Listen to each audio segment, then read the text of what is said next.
Welcome learners to Unacademy Computer Science YouTube channel. So today is the day 19 of Super 30 Days Free Course on Triple IT Hyderabad PGEE exam, जिसमें कि हम सी programming के बहुत important questions को आज के session में discuss करने वाले हैं, जो आपके ट्रिपल आईटी हैदराबाद एग्जाम के लिए बहुत यूजफुल होगा। जैसे कि आप जानते हैं कि गेट के जो प्रीवियस ईयर क्वेश्चन है वो सबसे इंपॉर्टेंट होते हैं इस एग्जाम के लिए।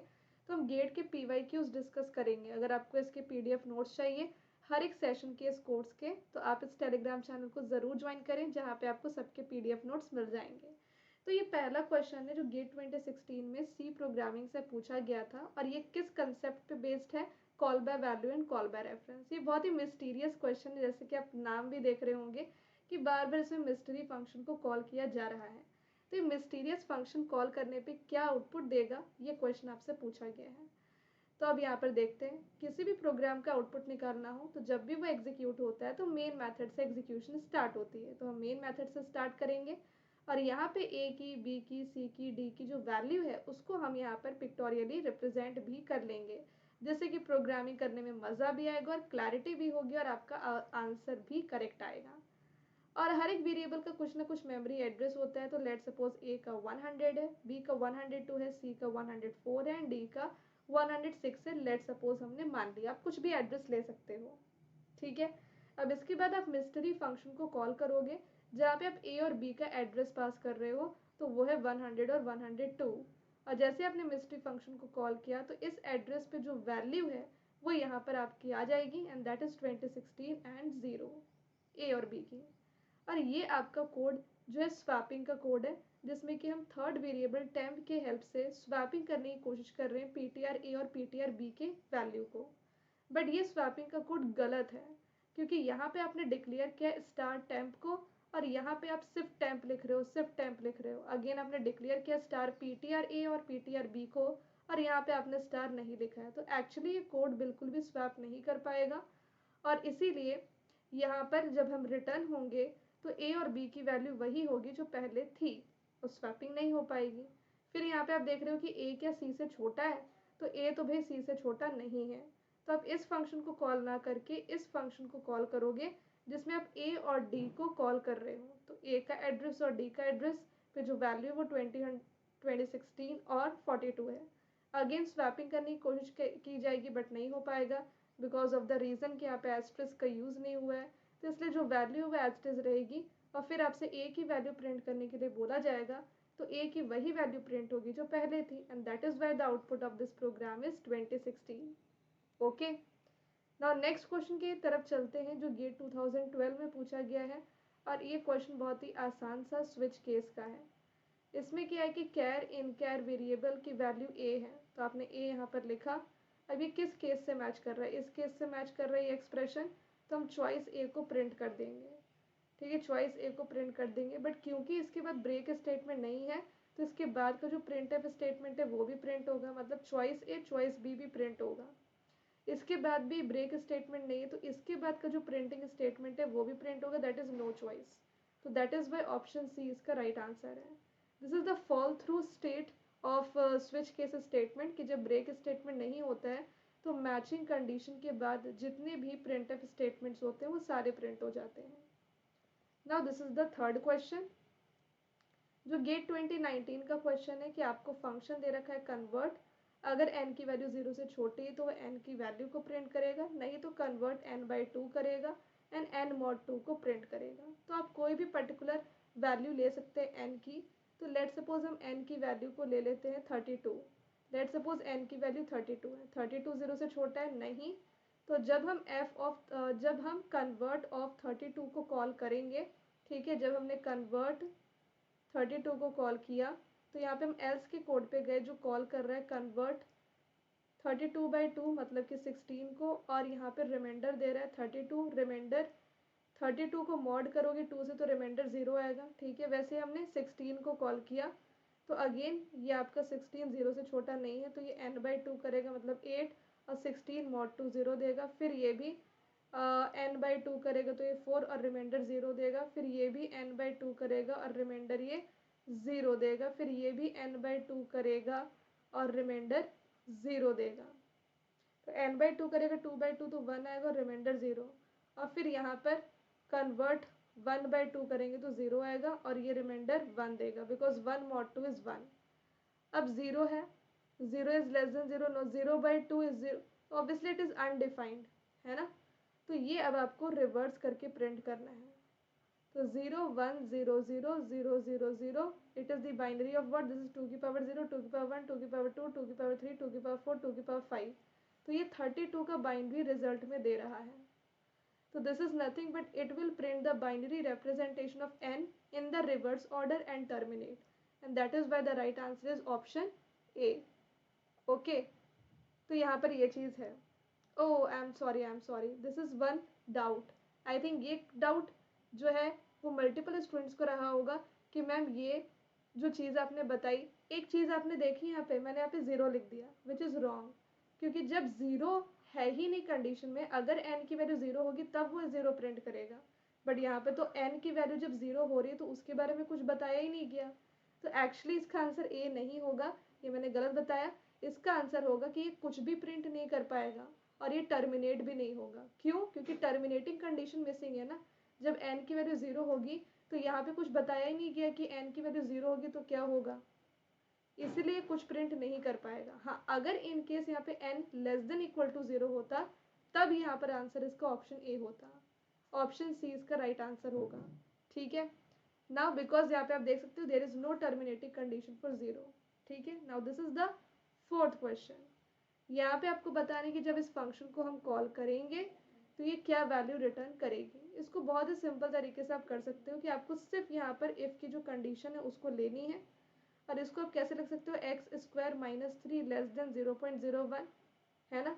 एंड इसको आप और किस तरीके से लिख सकते हो, x² लेस देन +3 हो जाएगा तो इट विल बी 3.01, है ना। और फिर आप इसका स्क्वायर रूट करोगे तो इट इज़ 3 का, तो इट विल बी, इसको आप ऐसे लिख सकते हो ना, x√3, तो इट विल बी 1.732, क्योंकि √3 इज़ 1.732। डेफिनेटली इसका राइट आंसर 1.73 होगा, सिंपल। तो ABS इज नथिंग बट ये एब्सोल्यूट वैल्यू रिटर्न करता है। तो ये हमारे टोटल कितने क्वेश्चंस हो गए, 4। ये फिफ्थ क्वेश्चन है, स्ट्रक्चर एंड यूनियन से। तो स्ट्रक्चर और यूनियन दोनों यूजर डिफाइंड डेटा टाइप होते हैं जो डिफरेंट टाइप के एलिमेंट्स को स्टोर करते हैं, बट स्ट्रक्चर एंड यूनियन में डिफरेंस यही होता है कि स्ट्रक्चर में मेमोरी साइज निकालना हो तो सारे मेंबर का सम लेकर के निकालते हैं, और यूनियन में जो लार्जेस्ट मेमोरी होता है वो सिर्फ रिटर्न होता है। तो अगर आपको यहाँ पे दे रखा है कि ऑब्जेक्ट्स हैं, डेटा टाइप कितने साइज का है, तो मेमोरी रिक्वायरमेंट टी वेरिएबल की कितनी होगी। तो टी यहाँ पे स्ट्रक्चर वेरिएबल है, यू है यूनियन वेरिएबल, बट अगर आपको टी निकालना है तो आपको यू भी निकालना पड़ेगा क्योंकि उसका मेमोरी का सम भी स्ट्रक्चर लेगा। तो शॉर्ट डेटा टाइप कितने बाइट का है, तो 2 बाइट का है। यहाँ पे 5 एलिमेंट्स है तो 2 × 5 10 बाइट का हुआ। और ये जो यूनियन है हमारा, उसमें हम क्या करते हैं कि सिर्फ लार्जेस्ट मेमोरी शेयर को लेते हैं। तो फ्लोट 4 बाइट का है और लॉन्ग 8 बाइट का है, तो दोनों में लार्जेस्ट कौन हुआ, लॉन्ग, तो 8 बाइट का। तो इसका मतलब 10 + 8 करोगे तो 18 बाइट का टोटल मेमोरी यहाँ पर टी ले रहा है, which is a structure variable. ना यहाँ पर एक नेक्स्ट क्वेश्चन जो हम डिस्कस कर रहे हैं बहुत इंपॉर्टेंट है, ये 2D एरे का है।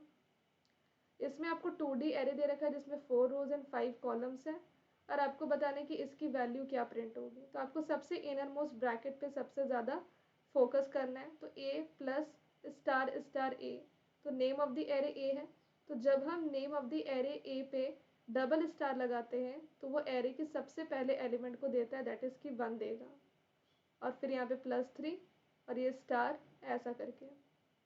तो A+1 का मतलब क्या हुआ, देखो इसको मैं डायग्राम बना करके बता देती हूँ तो आपको ज़्यादा क्लैरिटी हो पाएगी। ओके, तो बेसिकली मैंने बोला ये A है और ये होगा आपका 1 और ये 2 तो हम भूल ही गए, तो ये A+3 हो जाएगा। तो basically this thing is A+0, this thing is A+1, this thing is A+2 and this thing is A+3। तो हम सीधा यहाँ पे जंप हो जाएंगे। अब यहाँ पर ये जो चीज़ निकली उसमें क्या करना है कि आपको प्लस करना है 3।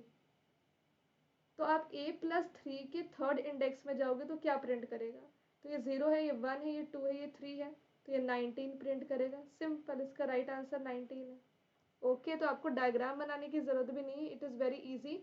बट एक कंसेप्ट आपको ध्यान रखना है कि 2D एरे में अगर आप ए लिखते हो तो वो भी बेस एड्रेस देगा एरे का विच इज़ 2000, और अगर आप एक स्टार भी लगाते हो तो वो भी बेस एड्रेस ही एरे का देता है, दैट इज़ 2000। जब आप 2 स्टार लगाते हो ना तब जा करके आपको इस पर्टिकुलर एड्रेस की वैल्यू मिलती है, that is 1। Now this is the next question. ये क्वेश्चन हमने डिस्कस किया, क्वेश्चन नंबर 6 था ये, और लास्ट अभी ये क्वेश्चन नंबर 7 है, नॉट लास्ट, अभी बहुत सारे क्वेश्चन डिस्कस करने हैं। ये गेट 2021 का क्वेश्चन है, बहुत फेमस। इसको आप एग्जाम्पल से भी कर सकते हो या फिर आपको वैल्यू तो दे ही रखी है। तो सम फंक्शन आपको दे रखा है जिसकी वैल्यू 15 और 255। तो 15 और 255 आपको देखना है कि x या y की वैल्यू 1 है, नहीं किसी की नहीं है, दोनों इक्वल भी नहीं है, x y से बड़ा नहीं है, y x से बड़ा है। तो ये रिटर्न करेगा सम फंक्शन x और y माइनस एक्स। तो y में से x को माइनस करोगे तो इट विल बी 240। यस, फिर आपने 15 240 कॉल किया, अगेन ये वाला कंडीशन आएगा, तो सम फंक्शन 15 और इसमें से 15 माइनस करो तो 225। अगेन यहाँ पर 15 माइनस करो तो ये हो जाएगा आपका 210। अगेन यहाँ पर 15 माइनस करो तो ये हो जाएगा 195। 15 माइनस करो तो ये आपका हो जाएगा 180। 15 माइनस करो तो ये आपका हो जाएगा 165। देन 15 माइनस करो तो ये आपका 150। 15 माइनस करो तो ये आपका हो जाएगा 135। 15 माइनस करो तो ये आपका सॉरी ये 15 है ना, 15 120। फिर आप 15 माइनस करो तो इट विल बी 105। फिर 15 माइनस करो तो 90। फिर तो ये आपको कितना देगा 75। 60, दिस विल बी 45। 30, 15 15। जैसे ही x और y की वैल्यू इक्वल हो जाएगी जो हो गई तो आप x को रिटर्न कर दोगे, that is 15। So output of this program is option A. तो बेसिकली ये कोड क्या कर रहा था, this is nothing but GCD of two numbers. ये जीसीडी का कोड है, ठीक है, कि अगर x y से बड़ा होगा तो x में से y माइनस होगा, अगर y x से बड़ा होगा तो y में से x माइनस होगा। तो ये जीसीडी का कोड था। Now this is 8th question. आपको बताना है इस प्रोग्राम का आउटपुट क्या है। सबसे पहले आप मेन मेथड पे जाओगे, आपके पास दो स्ट्रिंग्स दे रखी है जो पॉइंटर टू कैर है। इसमें प्रिंट लेंथ फंक्शन को आपने कॉल किया और एक्स और वाई स्ट्रिंग को पास किया। तो यहाँ पे आप गए तो ये आपका ए बी सी है और ये आपका D E F G H string है। ये अनसाइंड इंटीजर वेरिएबल सी है। यहाँ पे लेंथ आपको कैलकुलेट करना है। तो what is the length of S, this is 3। Length of T that is 5 greater than C 0। तो ये कंडीशनल ऑपरेटर है। तो देखो सी आपका अनसाइंड वेरिएबल है, तो 3 माइनस 5 इज -2 ग्रेटर देन 0। जब हम किसी अनसाइंड वेरिएबल से कंपेयर करते हैं तो फिर ये माइनस जो है वो साइन इग्नोर किया जाता है। तो इसका मतलब 2 इज ग्रेटर देन 0। तो ये कंडीशन ट्रू है, यस। तो हम स्ट्रिंग लेंथ ऑफ एस को रिटर्न करेंगे जो यहाँ पे क्या है 3 है। तो that is why the output of this program is 3। Simple. तो कंडीशनल ऑपरेटर में यही होता है ना कि अगर कंडीशन ट्रू होती है तो हम y को रिटर्न करते हैं, फॉल्स होती है तो हम z को रिटर्न करते हैं। तो यहाँ पे कंडीशन ट्रू हो रही थी इसलिए हमने इसको रिटर्न किया। Now this is question number 9। ये गेट 2005 का क्वेश्चन है। इसमें आपको बताना है कि ये जो डिक्लेरेशन है वो क्या है, ये फंक्शन है, पॉइंटर है, क्या है, ठीक है। तो पहली बात है कि यहाँ पे आप 2 बार पॉइंटर का यूज़ कर रहे हो, तो पॉइंटर का यूज़ 2 बार होना चाहिए आपके स्टेटमेंट में। फंक्शन आपका यहाँ पर यूज़ हो रहा है तो फंक्शन एक बार आप यूज़ करोगे, और इंटीजर को आप 2 बार यहाँ पर यूज़ करो तो इंटीजर 2 बार लिखा होना चाहिए। तो कौन से वाले ऑप्शन में है ऐसा चीज़, तो देखो यहाँ पे आप पॉइंटर को एक बार यूज़ कर रहे हो, सिर्फ 2 बार यूज़ नहीं कर रहे हो, तो इसलिए ऑप्शन एक गया काम से। यहाँ पे भी आप पॉइंटर को एक ही बार यूज़ कर रहे हो तो ये भी गया काम से। यहाँ पे पॉइंटर को आप 2 बार यूज़ कर रहे हो, ठीक है।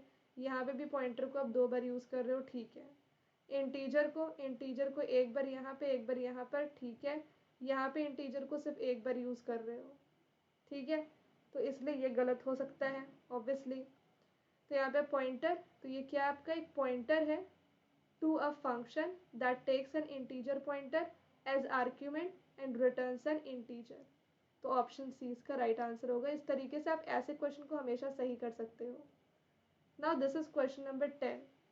तो what is the output of the program, आपको ये बताना है। ओके, सो यस सॉरी, यहाँ पे आप इस चीज़ को एक मिनट में देख लूँ कि आपको वीडियो हाइड तो नहीं हो रही है ना, सॉरी।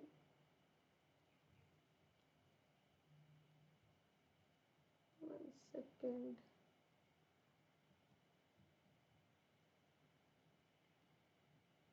यस, आई थिंक अब ये दिख रहा होगा, बट फिर भी मैं इसको डिसेबल कर देती हूँ बिकॉज हो सकता है कि आपको कुछ पोर्शन ना दिखे। तो यहाँ पे m की वैल्यू 10 है, n n1 है, n is equal to pre increment of m। तो प्री इंक्रीमेंट मतलब m भी इंक्रीमेंट होगा, n की वैल्यू भी 11 हो जाएगी, फिर n1 m प्लस प्लस। तो आप यहाँ पर 11 को यूज़ कर लोगे, बाद में इंटरनली इसको इंक्रीमेंट करोगे। फिर n को डिक्रीमेंट किया तो ये आपका हो जाएगा 10, और n1 को डिक्रीमेंट किया तो ये भी 10 हो जाएगा। फिर इसको कह रहे हो कि n equal to n minus N one, तो ऑब्वियसली 10 माइनस 10 इज 0, और n की वैल्यू प्रिंट होगी तो 0 प्रिंट होगी, तो ऑप्शन ए इसका राइट आंसर होगा। Now this is question number 9 था ये 10, okay. Let suppose this is 10th question I think. तो यहाँ पर आपको एक कैरेक्टर एरे दे रखा है वर्ल्ड, तो हम बना लेते हैं वर्ल्ड को। और ये क्योंकि स्ट्रिंग है तो स्ट्रिंग की जो एंडिंग होती है वो नल कैरेक्टर से होती है, स्ट्रिंग की स्टार्टिंग हम 0 इंडेक्स से ही करते हैं, और ए नाम है। फिर यहाँ पे आपने एक लूप चलाया, और इस लूप में आप i0 j5 रख रहे हो। i क्या 5 j से छोटा है? यस, कंडीशन ट्रू हो गई है। क्योंकि ये फॉर लूप की कोई बॉडी नहीं है तो आप कंडीशन चेक करने के बाद इंक्रीमेंट डिक्रीमेंट पे जाओगे, जहाँ पे आप आई प्लस प्लस लिखोगे तो आई प्लस प्लस मतलब 0, और बाद में आई इंटरनली इंक्रीमेंट होके 1 होगा, equal to A J minus minus, तो जे 5 है, फिर बाद में इंटरनली वो डिक्रीमेंट होकर के 4 होगा। तो ये क्या बोल रहा है कि ए एट 0 ए एट 5 के इक्वल हो जाएगा। तो ए एट 5 नल कैरेक्टर है तो ए एट 0 भी नल कैरेक्टर हो जाएगा। फिर इसके बाद आप क्या कर रहे हो कि यहाँ पर फिर से आप कंडीशन चेक कर रहे हो कि जो आई है वो जे से छोटा है कि नहीं। तो आई आपका 1 है और जे आपका 4 है, तो येस 1 इज़ लेस देन 4। फिर आप यहाँ पे देखोगे A at 1 is equal to A at 4, और यहाँ पे आई की वैल्यू इंक्रीमेंट हो जाएगी 2 और जे की वैल्यू डिक्रीमेंट हो जाएगी 3। तो ए एट 4 पे जो है वो ए एट 1 पे आ जाएगा, दैट इज़ डी। फिर उसके बाद आप चेक करोगे कि ए एट 2, फिर 2 भी 3 से छोटा है, तो यहाँ पे ए एट 2 जो है वो ए एट 3 के इक्वल हो जाएगा, दैट मीन्स कि ये एल हो जाएगा। फिर इसके बाद यहाँ पर ये डिक्रीमेंट हो जाएगा, ये इंक्रीमेंट हो जाएगा 3 और ये डिक्रीमेंट 2, पर 3 तो 2 से छोटा नहीं है, तो लूप से बाहर और फिर ए को आप प्रिंट कर दोगे। तो इस स्ट्रिंग की स्टार्टिंग नल कैरेक्टर से हो रही है, तो ये स्ट्रिंग नल स्ट्रिंग है। अगर स्ट्रिंग की शुरुआत नल कैरेक्टर से होती है तो उसको हम नल स्ट्रिंग कहते हैं। Now this is question number 11। आपको यहाँ पे एक स्ट्रिंग दे रखा है, एक पॉइंटर है जिस स्ट्रिंग को पॉइंट कर रहा है, you have to print this statement. तो आप ऐसा कीजिए कि यहाँ पर आप इस स्ट्रिंग को बना लीजिए गेट CSIT2017, और ये है नल कैरेक्टर। तो यहाँ पे 0 इंडेक्स से आपने स्टार्टिंग की, ओके। और देन यहाँ पे ये सी है और पी पॉइंटर इसको पॉइंट कर रहा है, फिर यहाँ पे आप इसको फाइंड आउट करो। तो सी प्लस 2 एट पी का मतलब पी एट 2, और 6 एट पी का मतलब पी एट 6 पढ़ाया था एरे में। और यहाँ पे सी क्या है, तो सी आपका नेम ऑफ द एरे, उसको ऐसे ही रहने दो। पी एट 2 इंडेक्स पे टी आ रहा है, पी एट 6 इंडेक्स पे आई आ रहा है, और -1। तो आपको यहाँ पे एस का ही वैल्यू पता होना चाहिए, जो इजोटी ट्रिक से आपको याद हो जाता है कि ई की एस का ही वैल्यू जो होती है वो होती है 65, फिर ये 70, ये 75, और आई थिंक यही होती है ना। तो आप एस का टेबल भी देख सकते हो। तो ए स्टार्ट होता है 65 से, सॉरी हाँ, कैपिटल ए 65 से स्टार्ट होता है, कैपिटल ई 69 से स्टार्ट होता है, यस यस। तो हम इसको 69 लिखेंगे, और इसमें 5 5 का डिफरेंस होता है, तो इसको आप ऐसे लिख सकते हो। देन तो अगर आप टी का निकालोगे तो ये हो जाएगा 84, और आई का तो आई जे, तो ये 73 होगा, -1। तो C plus it will be 10।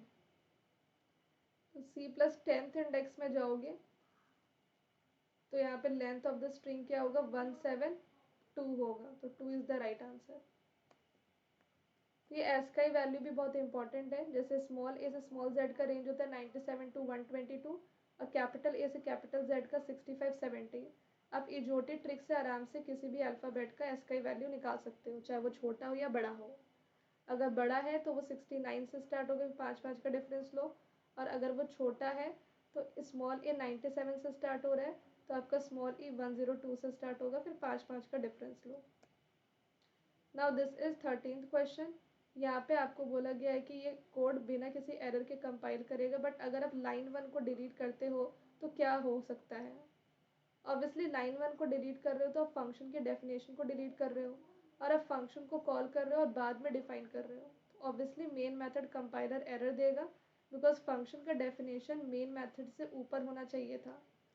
पहले हम फंक्शन को डिफाइन करते हैं, उसके बाद ही हम उसको कॉल कर सकते हैं। That is why it will give you compiler error.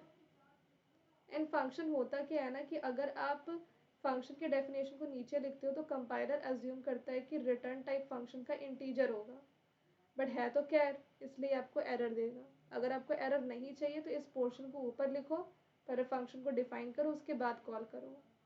ठीक है, that's it for today's class students. I hope आपको पसंद आया होगा आज का क्लास।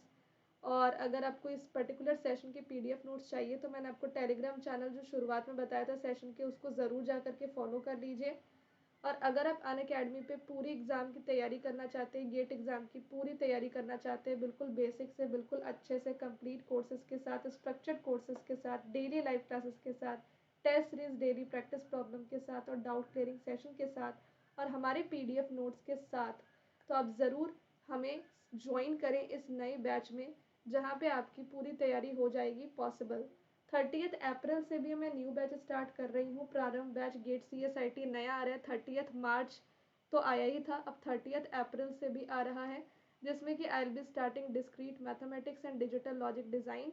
डिस्क्रीट मैथमेटिक्स की क्लास होगी 6 बजे से लेकर के 7 बजे, और डिजिटल लॉजिक की क्लास होगी 7:30 से लेकर के 8:30 बजे।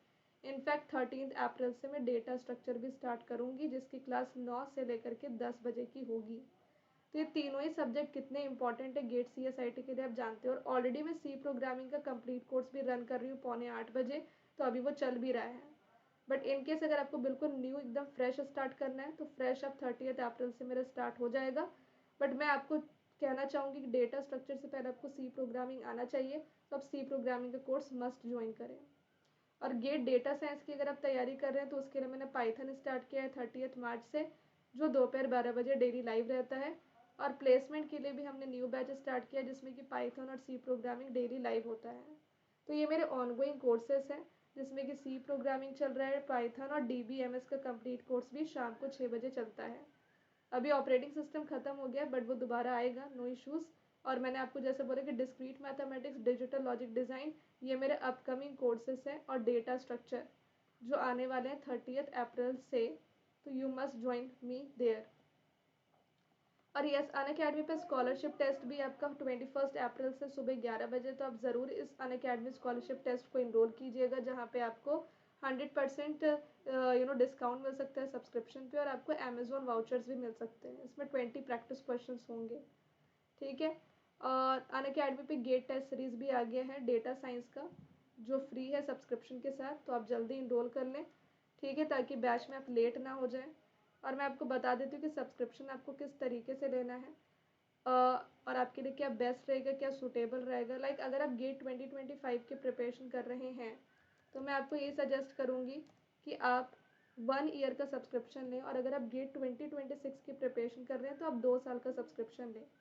इस सब्सक्रिप्शन में आप GATE computer science, GATE data science और प्लेसमेंट तीनों एग्ज़ाम की तैयारी कर पाएंगे, इसलिए मैंने आपको तीनों की बैचेस इनफैक्ट दिखाए थे। आई थिंक साइट में कुछ इशू आ रहा है।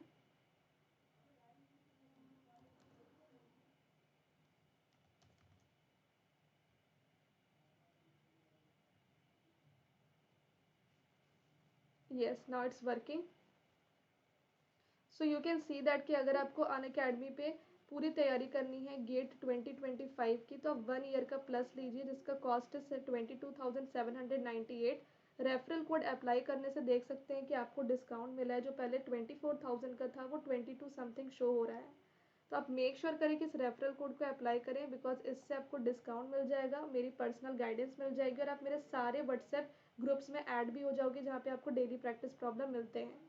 और अगर आप गेट 2026 की तैयारी कर रहे हैं तो आप 2 साल का प्लस लें, जो कॉस्ट है इसका 40,000, और आपको 38,000 में मिल जाएगा। तो आपको सब्सक्रिप्शन कैसे लेना है, लेट सपोज आपने 1 ईयर का प्लस तो आपको कम से कम लेना चाहिए जो सबसे कम कॉस्ट में है अभी। और आप देख सकते हो यहाँ पर आपके पास कितने सारे पेमेंट ऑप्शंस हैं। आप ईएमआई पे भी ले सकते हो, आप लोन पे भी ले सकते हो, आप पार्ट्स में भी पे कर सकते हो और आप डायरेक्ट पूरा भी पे कर सकते हो। ठीक है, मेक श्योर करें कि आप कोड यही यूज़ करें और आपको डिस्काउंट तो मिल जाएगा और मेरी personal guidance. Thank you so much everyone, मिलते हैं फिर नेक्स्ट क्लास में। Thank you everyone.